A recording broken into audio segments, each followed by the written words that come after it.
In the simulation of life, some players are designed to follow the rules perfectly. They don't deviate. They don't improvise. Welcome to Yuba City, California, 1978. Meet the boys. Ted, Jack, Bill, Jack, and Gary. 5 grown men ranging from 24 to 32 years old. But look closer at the plastic. Inside these adult shells lived the minds of children. They were innocent, gentle, dependent on the structure of their families. They were the perfect dolls. And tonight, the dolls are going to a basketball game. Their chariot was a 1969 Mercury Montego, turquoise and white, a heavy American beast owned by Jack Madruga. Jack wasn't just a driver. He was a pilot. He loved this car more than he loved people. He knew every sound it made. He never let anyone else touch the wheel. And most importantly, Jack hated the cold. He hated the snow. He would never drive his prized machine onto a rough mountain road. That is the first glitch in the narrative. Why would a man who treats his car like a temple drive it into a frozen hell? February 24th, Chico State University. The boys watched their team win. They were happy. They jumped. They cheered with voices that don't exist in this simulation. They had a plan. A simple algorithm. Watch game. Eat snacks. Go home. They had a basketball game of their own the next day. They had jerseys laid out on their beds waiting for them. There was zero reason to disappear. Zero reason to run. But fate is a cruel writer. It doesn't care about your plans. 10 p.m. Bears Market in Chico. The last known location of the data packet. They bought supplies. Hostess fruit pies. Snickers bars. Sodas. Junk food for a celebration ride home. The clerk watched them leave. 5 happy figures stepping out of the warm light and into the velvet darkness of the parking lot. They got into the turquoise Montego. Jack turned the key. They should have turned south, toward Yuba City, toward warm beds. Instead, the car turned east, toward the Sierra Nevada mountains, toward the snow line. Why? Did the map change? Or did someone else take the wheel? Geography is evidence. To get home to Yuba City, you drive south. Straight. Flat. Easy. But the simulation glitched. The car drove east, up into the Plumas National Forest. Why? Did they see something? Or were they running from something? Imagine the faceless mannequins inside. Jack at the wheel, his hands gripping the plastic steering wheel tight. He knew these roads. He knew this was wrong. But the car kept climbing, leaving the lights of civilization behind, crossing the line between a road trip and a funeral procession. Then came the snow. The higher they went, the colder the data became. The summer tires slipped on the ice. The heater hummed against the silence outside. Jack Madruga loved his car. He was obsessive. He wouldn't drive his baby over gravel and salt, unless he had no choice. Was there a 6th passenger? A gun in the back seat? Or was it a delusion shared by 5 broken minds? Go up, the voice said. Go into the white. And the dolls obeyed. 4,400 feet elevation. The car stopped. It wasn't crashed. It wasn't broken. It was just stuck. A little bit of snow under the chassis. 5 grown men could have pushed it out. Easily. They were strong. They were athletes. But they didn't push. They opened the doors. They stepped out into the freezing darkness. In their light spring jackets. In their tennis shoes. Why abandon a warm shelter for the biting cold? Fear makes you do irrational things. They were more afraid of what was in the car than what was outside. They walked uphill into the deep snow. The simulation shows a fatal error in logic. Why walk deeper into the wilderness? Why not walk back down the road to the lodge they passed? Gary Mathias took the lead. Or maybe he was being chased. The snow covered their tracks quickly, erasing the dolls from the map. The car sat there, engine cooling, windows frosting over. A tombstone made of metal and glass. The wrong turn was complete. The game was over. Survival mode activated. But the boys weren't alone in the simulation. 6 hours earlier, Joseph Shones, a man checking the snow line. His car got stuck. He pushed. He strained. And then his heart seized. A heart attack in the middle of nowhere. He crawled back into his car, pain radiating down his arm like icy lightning. He lay there in the dark, freezing, dying, praying for headlights. He was the unintended audience for the play about to begin. The watcher in the dark. Then he saw them. Lights, cutting through the blue void behind him. A car, the turquoise Montego. Shones thought it was salvation. He thought it was God answering him. He watched the car stop behind him. He saw the headlights illuminate the snow like a stage. He tried to scream. He tried to open his door. But the pain was a cage. He watched as the doors of the other car opened, and the shadows spilled out. Not rescuers, but something else. What did Shones see? He described a group of men, and a woman holding a baby. Or was it a hallucination brought on by the infarct? He heard whistling. Not a tune. Just noise. Like birds communicating. He saw flashlights. But they weren't looking at him. They were looking at the trees. At the sky. When Shones finally managed to yell for help, do you know what happened? The lights went out. Instantly. The whistling stopped. They heard him. And they chose darkness. Silence is the loudest sound in the universe. Shones hid in his car, terrified. Why would rescuers turn off their lights when someone calls for help? Unless they weren't rescuers. Unless they were hiding too. Were they afraid of Shones? Or were they afraid of what was chasing them? Sometime in the night, the flashlight beams moved away. Like fireflies drifting into the forest. The dolls walked away from their warm car, away from the road, into the deep snow, leaving Shones alone with his stopping heart and the unanswered question, why? The snow melts. The simulation reboots. June 1978. Motorcyclists found the car. But the Forest Service found the horror.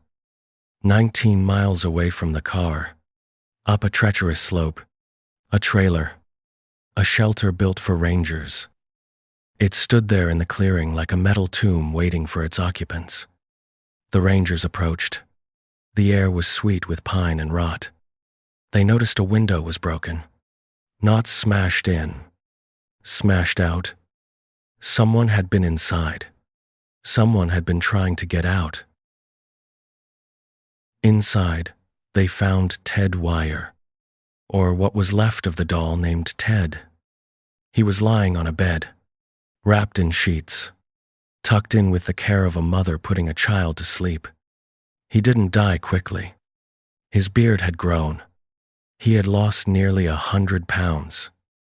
The autopsy revealed the slow, agonizing timeline.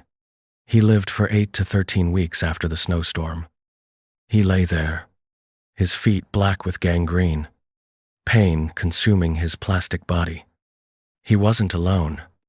Someone was there with him, feeding him, covering him, watching him fade. But here's the glitch that breaks the logic. Ted Weiher starved to death. Yet, he was lying in a grocery store. Next to his bed were cans of military C rations. Opened. Eaten.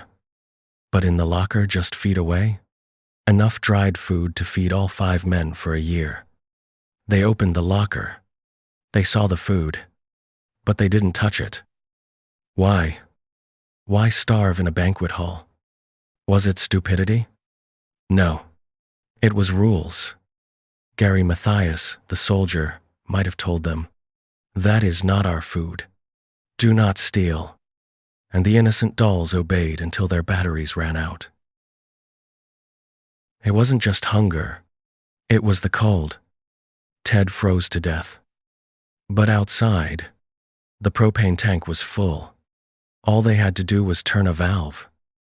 Inside, there was a fireplace. There were matches, books to burn, furniture to burn. They could have made that cabin a sauna. But they sat in the dark, freezing, shivering. My perspective? They were afraid of the light. They believed something was outside, watching. If they lit a fire, the monster would see them. So they chose the ice. Evidence item number 1. The shoes. Inside the cabin, police found Gary Mathias's tennis sneakers. Why would a man walk into the snow barefoot? He didn't. He put on Ted Weiher's leather shoes. They were too big for him. He stuffed them with paper to make them fit. This proves Gary was alive. He was mobile. He was adapting. While Ted lay dying, Gary was walking, wearing the shoes of the man he was watching die. Was he a survivor? Or was he the jailer? Evidence item number 2. The chemistry. Gary Mathias had schizophrenia. Violent. Paranoid. He needed his meds to stay in our reality. But he left his medication behind. Without the chemical anchor, his mind drifted into the storm. Did the lack of stelazine make him see monsters in the dark? Did he convince the others, the innocent dolls, that they were surrounded? Don't open the door. Don't eat the food. We are under siege. In the kingdom of the blind, the madman is king. But Gary wasn't just mad. He was a soldier. The evidence suggests he took care of Ted. He covered him. He melted snow for water. He opened the C rations with the P-38 opener, a military tool only he knew how to use. He kept his friend alive for months.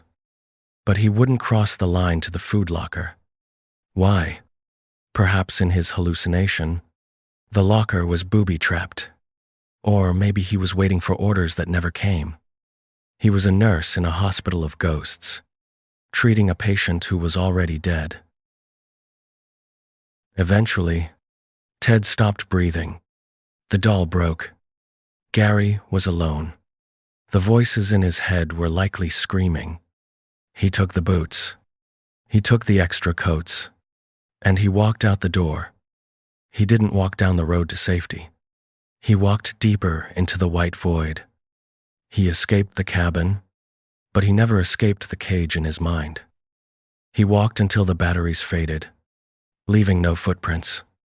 Just a ghost story written in the snow. While Ted lay rotting in the cabin, the forest was busy with the others. 11 miles from the car, 4 miles from the cabin, Jack Madruga and Bill Sterling stopped walking. They didn't make it to shelter. Maybe they gave up. Maybe the cold seized their engines. When the snow melted in June, the forest revealed its secrets. Not bodies, just debris. Scattered clothes, blue coat, gray pants, and white fragments. Nature is an efficient recycler. It doesn't care if you had a name. It only cares that you are meat. Jack Madruga, the driver, the man who wouldn't let anyone touch his car. He died here, under a canopy of pine. The simulation suggests he was dragged. Scavengers, coyotes, bears. They pulled the doll apart. A watch found in the dirt. A wallet. Identity cards meant nothing to the teeth that gnawed on him. Why did he stop here? The road was flat. The cabin was ahead. Did he sit down to rest for just a minute? In the cold, a minute is a lifetime. The sleep comes fast, and it is permanent. Beside him was Bill Sterling, the best friend. They found only bones, scattered over 50 feet. Bill didn't leave Jack, even at the end. The simulation shows a tragic loyalty. When Jack fell, Bill sat down with him. They froze together in the dark, while the others, Ted, Gary, and Jackie, kept walking toward the cabin. This was the split. The moment the group fractured, 2 stayed behind to die. 3 walked forward to a slower death. Which fate was worse? The quick freeze? Or the long starvation? And what of Jackie Huett? The youngest mind, the most dependent. His father found his backbone, his spine, a mile away from the trailer. He made it further than Jack and Bill, but he didn't make it inside. Or maybe he did, and he walked back out? We will never know. The forest floor is a puzzle with half the pieces missing. The birds took the hair.